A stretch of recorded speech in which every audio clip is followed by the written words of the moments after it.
Bampita Nyakaisiki Anna, mbeera Lusazi, nyina emyaka 22. My name is Among Gladys. I'm 18 years old, living at Chitintale.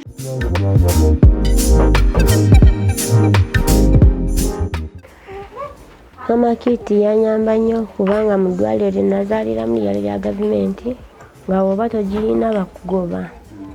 Abakazi bangi bagobebwa olwa Mama Kiti. Mama Kit helped me in a way that it helped me to have a smooth birth where there was no disturbance from the doctors because I had all the requirements needed by that time.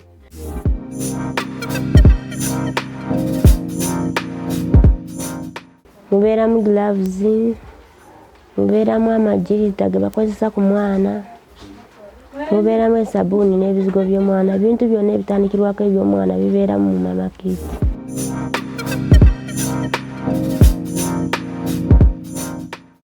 Twebaza ekitongole kya Merciful Mamas ne Mami Melissa olw'enkwatagana gye balina n'ekitongole kya HIM. Batulabidde nga batuwa Mama Kits era tubeebaza enkolagana eyo temuggyako, muyambe n'abalala. Mukama bawe omukisa. I want to thank the Merciful Mamas for providing me with the Mama Kit because it helped me a lot. And in that, I thank them for partnership with is Ministries. They should continue with that heart, helping more youth because I know they are out there.